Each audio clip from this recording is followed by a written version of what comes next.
Hello, everybody. Welcome to the latest in our series of live interviews with some of our volunteers that are helping across Europe.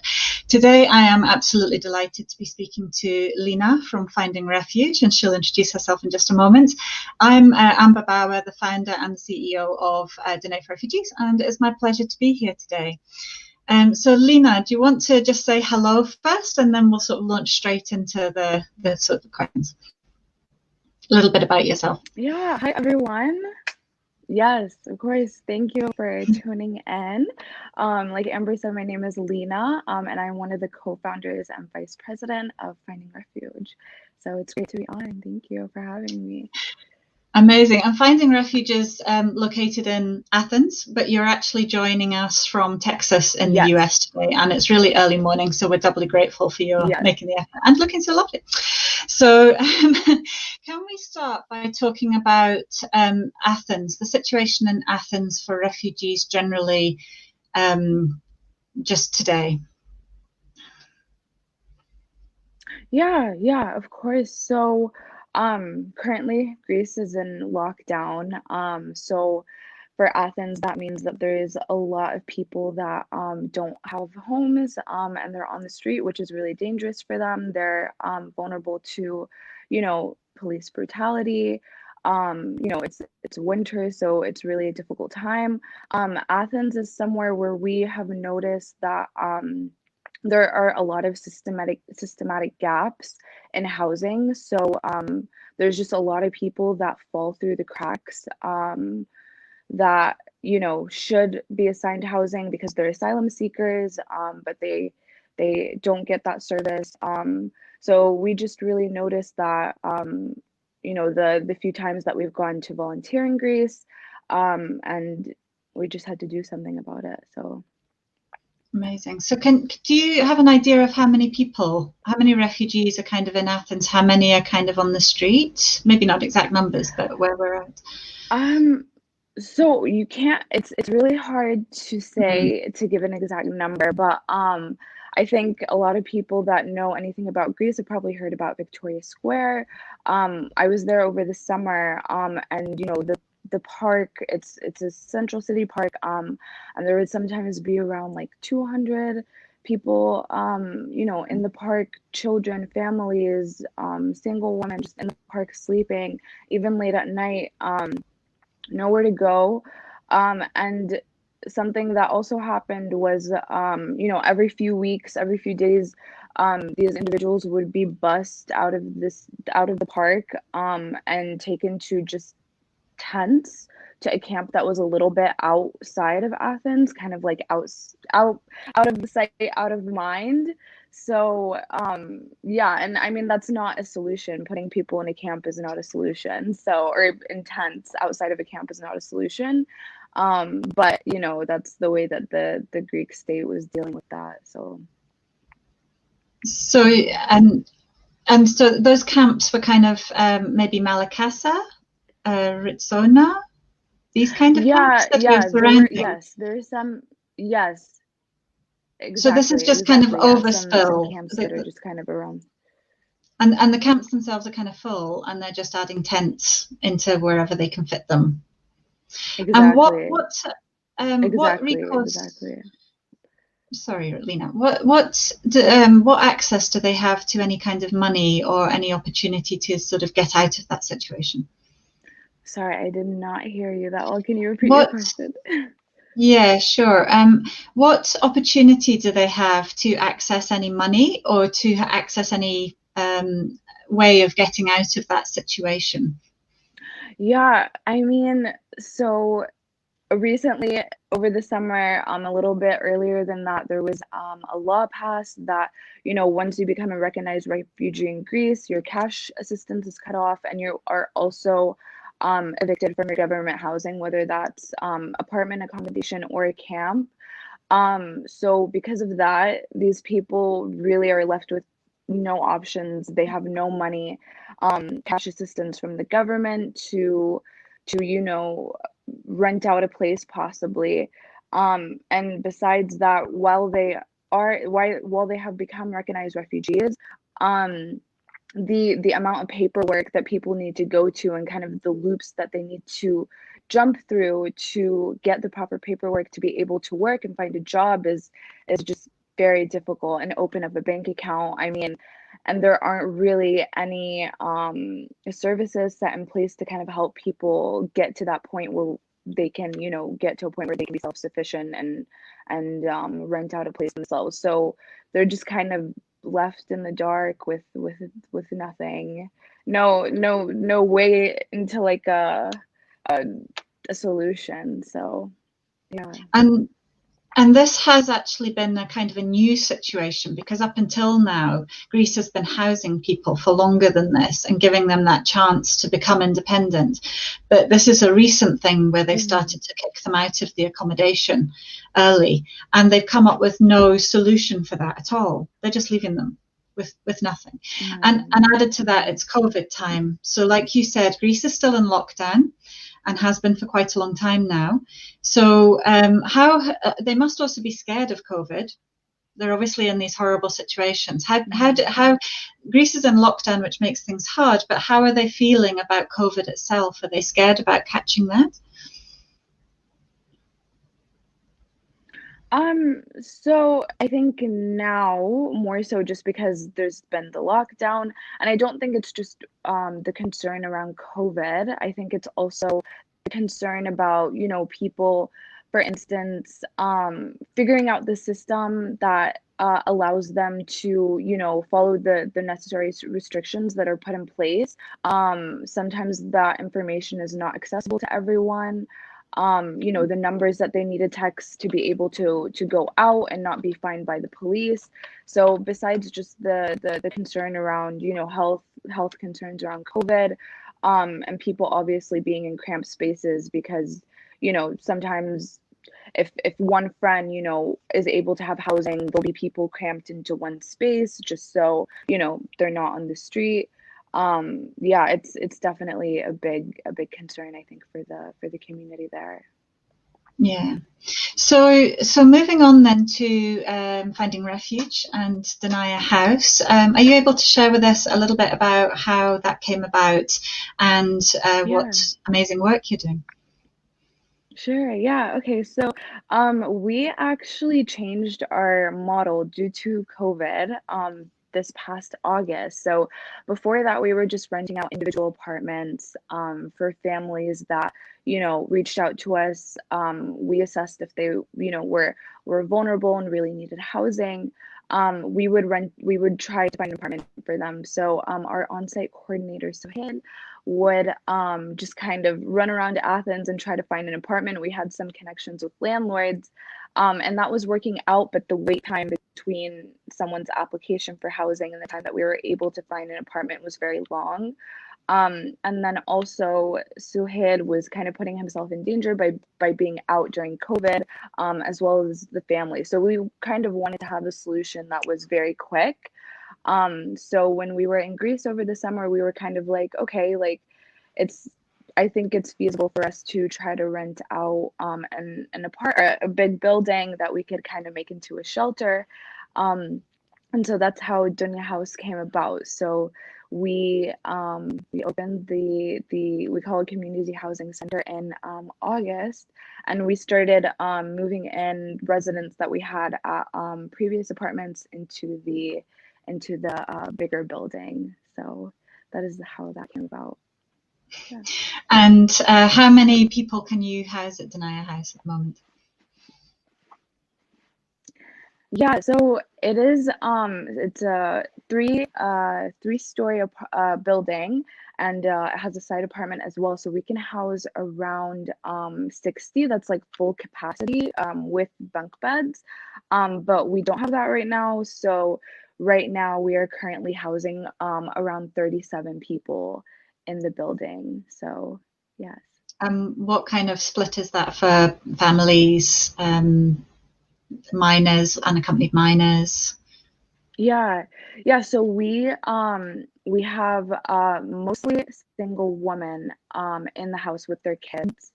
And then we also have yeah, around three, four, five families, I believe. And then we also have some single men, single young men as well.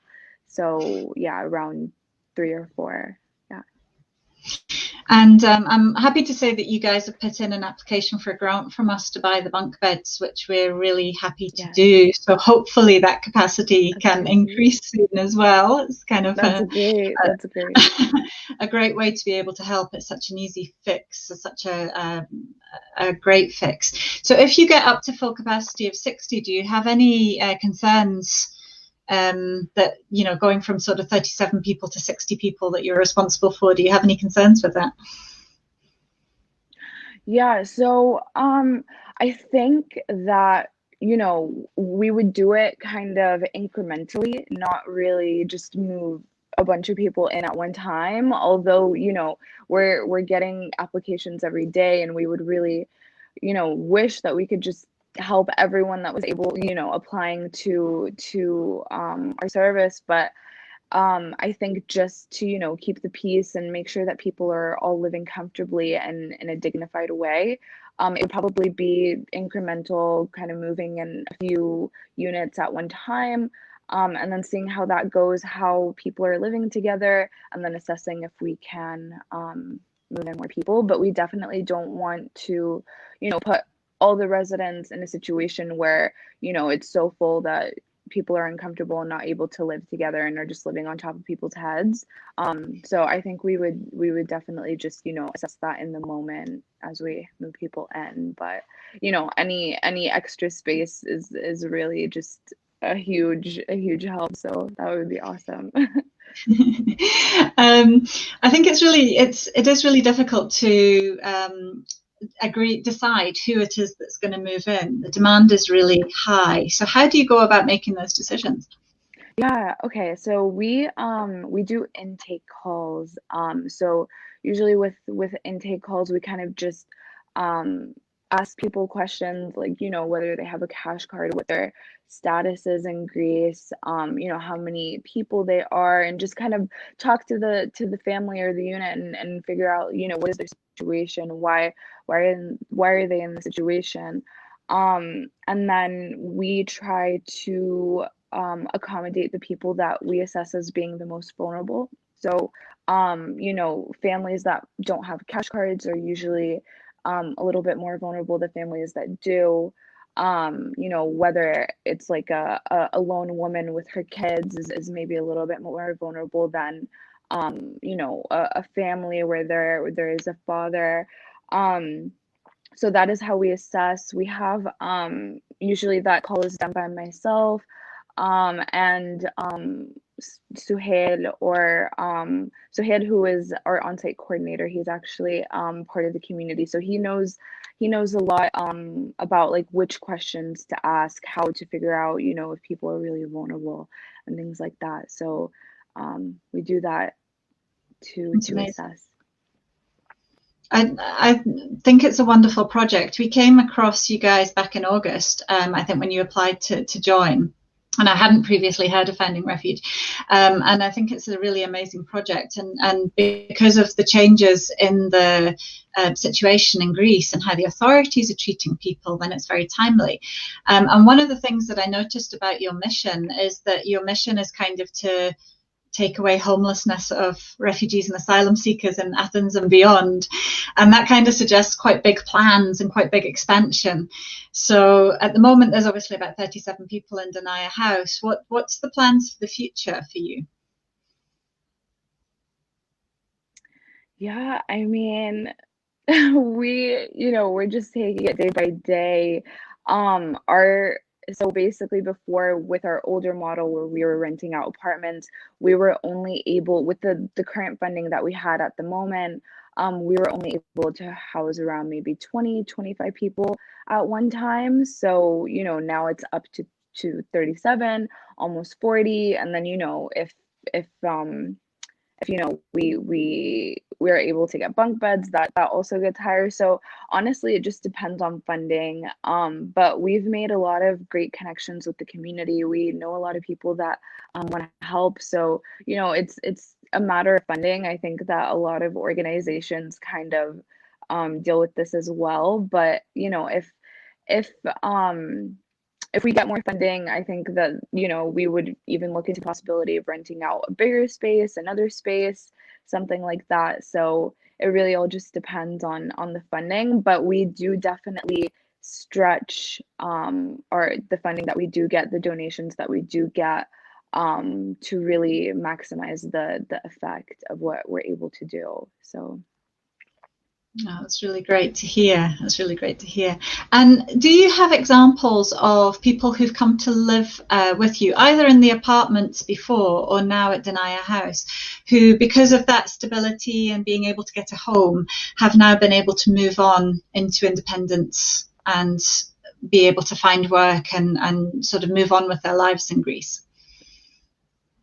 yeah, we do actually. So, one of our first residents that was living at Dunya House was actually transferred from Moria camp to Athens. And so we were able to house that family. And within, I think, I think it was 2 months, they were able to move on. And we actually got like an email a few weeks ago where we were listed as references for a job that he was applying to. So that was really exciting. Yeah, and he was actually, so this particular individual was our on-site building manager. So he was kind of helping with all the operations of the building, meeting any of the needs like of any of the residents, when we weren't there and stuff. So he was a really big help, and his skills just were very evident in the work that he did, and that kind of propelled him to be able to find a job or apply for a job, and then also find housing for him and his family. So that was really exciting. Yeah, so that's kind of our whole goal, is to when people apply, they also apply with like a 3-month goal in mind. So whether that be, to put their kids in school, to get a cash card if they're eligible, to, for instance, get like an FMA so they can start getting the proper paperwork so they can like look for a job. So besides just providing housing, we also have caseworkers that work with us that kind of are assigned to each family that help them move through this process of meeting their 3-month goal of whatever they're trying to achieve. So Amazing. And am I right in thinking that there's also maybe language lessons and maybe a little extra support as yes, well? yeah, we do. We have English classes at Dunya House. We have a great volunteer that comes a couple times a week to give classes to anyone that's interested at the building. So Amazing. Fantastic. And you've obviously met a lot of amazing people whilst you've been doing this work. And although you're back in Texas at the moment, you have been across in Greece and been there physically yourself. Is there someone that you would share with us, maybe a story of someone that's really touched your heart, that's really sort of made you think, this is so worthwhile, this is why I'm doing this? yeah, okay. So this summer I was just, on my way, I think, to see a friend. And I got a call from an individual that I have just met maybe once or twice, but he told me that, there's this woman, she's on the street, she's been on the street for a couple of days, she's with her son, and she's freaking out. She wants to go back to her home country. She's just saying that it's, this place isn't for her and she can't figure it out and she's kind of a mess. Is there anything that you can do? So myself and our on-site coordinator ran over there to go see her, and she was kind of like a mess, and not, she couldn't really stop crying, and her son also was very like stressed out. He's just a young boy. And we were able, at that time we still hadn't had Dunya House, so we moved her into one of our apartments. We were able to move her into one of our apartments that we already had, that we had other lone women living at. So she got there, and like instantly, she clicked with the other residents. She, deep cleaned the whole house, everything. It was just really great to see her, just that one thing, like, having a roof over your head could just instantly change things. And now she's a resident at Junior House, and a lot of things are going great for her. She's learning English. Her son is registered in school. And she's just doing a lot better, and it's really, really great to see how, just when people's basic needs are met, how much things can just look up for them. So yeah. No, I think that's such an amazing point. It's something that we see over here all the time. People just need a chance and a place to call home. How are they supposed to move on with their lives if they don't have a roof over their heads? I think that's really amazing. Exactly. So can you sort of explain the help that you get at the moment, and what we have a few people listening today. Thank you very much for being here, and I'll come to their questions in a sec, but do you have any ways specifically that people can support the amazing work of Finding Refuge and what you're doing at Denia House? Yeah, okay, so we mostly rely on a monthly sponsorship. So individuals that are willing to donate every month. So thankfully, like when we were operating on our previous model, we only had just one donor that was donating around $800 dollars a month, and that's kind of all that we had, and we were just stretching that and finding apartments or rooms just with that funding. Now we've thankfully gotten a little bit more, not too much, but that's kind of how we've been operating, just on our monthly sponsors, and then the grant that we got from Donate for Refugees. But really, monthly sponsorship signups would really, really help us out. Right now, we do have a bit of a funding gap between how much we get every month from monthly sponsorships and our monthly fees, which include rent and bills. And then just providing any cash assistance to residents that maybe need a little bit of an extra hand. Because the building is a little bit old, there's some ongoing repairs that we need to be making. So yeah, the monthly sponsorships really, really make a difference. And we really like to keep our donors updated on what we do. So we like sending out, reports every now and then of how their donation is making an impact, so they can really see, the progress that the residents are making. We would definitely tell them, if someone's transitioned out, gotten a job, stuff like that. So we really like to keep donors in the loop about how things are going. Amazing. I think it's quite staggering that you were surviving on almost one donation of $800 in a month. Yeah, it must have been quite terrifying at times.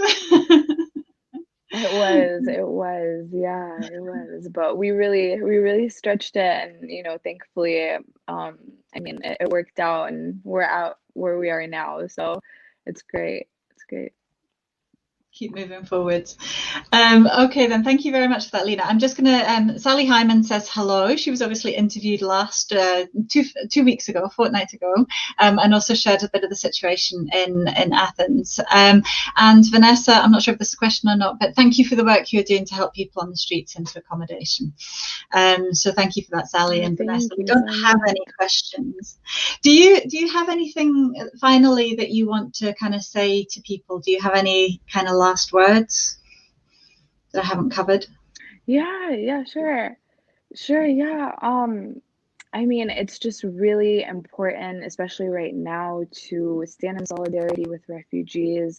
I believe that, some of the listeners might be, in Europe, or, not in Greece, and other countries, or even America, people that, that I know. But it is really important to stand with this, like, neglected community. A lot of these people were displaced from, policy that was implemented by the United States, or other, European countries. So, while people in the US or Western European countries might feel far removed from, what a refugee might be going through in Greece, we really need to be mindful that, we need to be in international solidarity with people that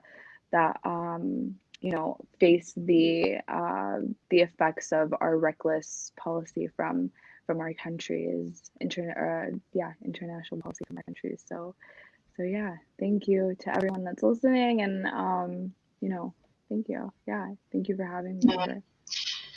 No, it's been a real pleasure talking to you today, Lena. It's the first time that we've chatted, and so it's really nice to meet you as well from my point of view. And I completely agree with you. I think the international solidarity is so important going forward. Absolutely. There's not we're not doing nearly enough, and we need to keep pushing and pushing on this, because I don't think anyone who hasn't seen it and smelled it and lived it and witnessed it can truly understand exactly how horrible conditions are for people. And for this to be happening in Europe is it's just completely wrong. It's wrong that it's happening in the 2020, and it's definitely going to carry into next year. So I couldn't agree with you more. Vanessa has added, I'd be interested to know what kind of monthly commitment would cover the costs of a person per month. So if someone were to sponsor, give a monthly donation, what could a sponsor a person kind of be? So because we, it is rent for a whole building, that we don't really have necessarily a method where they can sponsor one person. But we do have kind of like some calculations where we can say like this amount would be as if you were sponsoring one person. But yeah, we have that on our page. I don't know if there's any way that I can link that, or on our donation page from our website, so I can just pop it in comments on the live feed, no problem at all. Okay. And Rachel's added to that, to know the rent and bills, so that might be something you want to take offline. But I mean, is it okay if do you want to share what the rent is for Dania House? Are you happy to share that, or do you want to take it offline? Yeah, no problem. Yeah. Oh, I mean, I think it's fine. It's 2,000 euros. So yeah, it's 2,000 euros. Yes. Yeah, exactly. So I don't know about the bills, but you can take that offline with Rachel. Yeah. Thank you so much for your questions. And I can't see any of the questions, so I'm sorry if I can't respond to anyone. But thank you guys for your inquiry, and it's really great that you care. So thank you. Yeah. And Sharwanti Aziz has also said hello. So I'm going to wrap it up there, because we're on about half an hour, which is, told you it passed quickly. We're back for our next Facebook Live in the new year. We're not going to try and take people's time over the Christmas break. We'll be back on the 10th of January, Sunday 10th of January, when we'll be speaking to Ruhi and Osama from Refugee Biryani and Bananas in Chios. So we look forward to seeing you back then. And in the meantime, we wish everybody an amazing festive season. We want to thank all of our volunteers, Lena, and everyone else that we work with, everybody that's listening, to have a great time with their friends and family. I think all of us know how much we appreciate that, given the people that we work with. And for everyone that is in difficult situations, we are in solidarity with you, and we do care, and we know it's happening, and we're doing what we can. So thank you so much for being with us today, Lena. It's been really fantastic to talk to you, and well done on everything. Amber. Thank you. Thank you so much. Thank you so much. Bye, everyone. Thank you.